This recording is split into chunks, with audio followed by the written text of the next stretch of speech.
Hello viewers, আসসালামু আলাইকুম।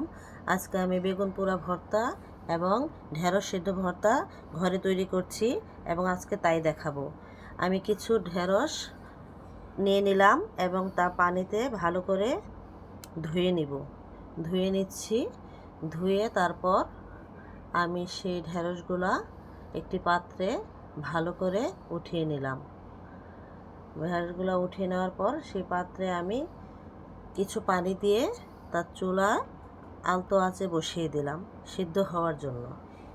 এদিকে আমি ঢেঁড়স সিদ্ধ হচ্ছে, এদিকে আমি একটি বেগুন নিলাম এবং আমি একটু তেল আমার হাতে মাখিয়ে নিলাম যাতে বেগুনটাকে আমি ভালো করে মাখিয়ে নিতে পারি এবং ঘুরে ঘুরে আমি বেগুনটাকে তেল মাখিয়ে নিচ্ছি।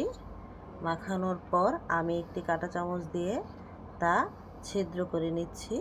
ঘুরিয়ে ঘুরিয়ে ছিদ্র করছি এই কারণে যাতে বেগুনটা ভালো করে সিদ্ধ হয়। আমি যখন পুড়তে দিব তখন যেন ভালো করে বেগুনটা ভিতরে সিদ্ধ হয়। আমার বেগুনটা ছিদ্র হয়ে গেছে, এখন আমি চুলায় বসিয়ে দিলাম।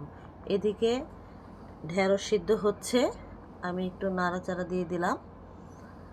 তারপর বেগুনটাও পুড়ছে, আমি একটু ঘুরিয়ে নিলাম বেগুনটা।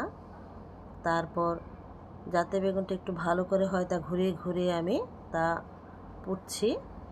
বেগুনটা পোড়া হয়ে গেলে নামিয়ে নিব। এদিকে আমার ঢেঁড়সও প্রায় সিদ্ধ হয়ে এসেছে, নামানোর প্রায় সময় হয়ে গেছে। আমি এখন এটাকে নামিয়ে নিব। এদিকে আমার বেগুনটাও পোড়া হয়ে গেছে, আমি নামিয়ে নিব। নামানোর পর আমি এটাকে ছিলে তারপরে রাখবো। এদিকে ছিলে রেখেছি।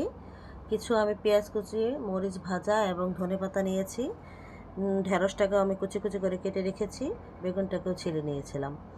তারপর আমি কিছু পরিমাণ মতো পেঁয়াজ কুচি দিলাম, পরিমাণ মতো একটু লবণ দিব। তারপর এটাকে ভালো করে চটকিয়ে নিব যাতে পেঁয়াজটা একটু নরম হয় এবং ভালো করে মিশ্রণ হয়। তারপরে যে আমি শুকনা মরিচটা ভেজে রেখেছিলাম সেই শুকনা মরিচটা বুটোগুলো ছাড়িয়ে নিচ্ছি। ছাড়ানোর পর আমি সেই পেঁয়াজের সাথে মরিচগুলো ভালো করে চটকিয়ে নিব। চটকিয়ে নিয়ে ভালো করে মিশ্রণ তৈরি করছি। তারপর সাথে অ্যাড করব এখন আমি ধনেপাতা দিয়ে দিলাম। তারপর একটু আমি চটকিয়ে নিয়ে আমি আবার একটু তেল দিয়ে ভালো করে চটকিয়ে নিলাম, মিশ্রণটা তৈরি করলাম। এখন এখান থেকে মিশ্রণ আমি কিছু দিয়ে দিব বেগুন ভর্তাতে, কিছু দিয়ে দিব ঢেঁড়স ভর্তাতে। তারপরে এখন আমি সেই মিশ্রণ দিয়ে পোড়া বেগুনটাকে আমি ভালো করে সেই মিশ্রণের সাথে ঘুরিয়ে ঘুরিয়ে চটকিয়ে ভালো করে আমি মিশ্রণ তৈরি করছি। তৈরি করে আমি এটাকে সুস্বাদু ভর্তায় পরিণত করছি। সুস্বাদু ভর্তা আমার প্রায় তৈরি হয়ে গেছে আমার ভর্তা তৈরি।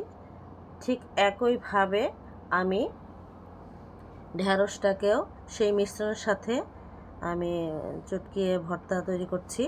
মিশ্রণটাকে ভালো করে ঢেঁড়সের সাথে আমি মাখিয়ে নিচ্ছি। মাখিয়ে নেওয়ার পর আমার একটু মরিচের মিশ্রণ ছিল, সেটুকু আমি মনে করলাম দিয়ে দিলে আর একটু সুস্বাদু হবে। একটু লবণ দিয়ে দিলাম সাথে, আর একটু আমি সরিষার তেলও সাথে অ্যাড করে দিলাম। তারপরে এটাকে ভালো করে আমি মাখিয়ে মিশ্রণটাকে সুস্বাদু একটি ভর্তা তৈরি করে ফেললাম। খুবই সুস্বাদু দুইটি ভর্তা আমি তৈরি করেছি এবং পরবর্তী ভিডিও দেখার জন্য আপনাদেরকে আমন্ত্রণ জানাচ্ছি।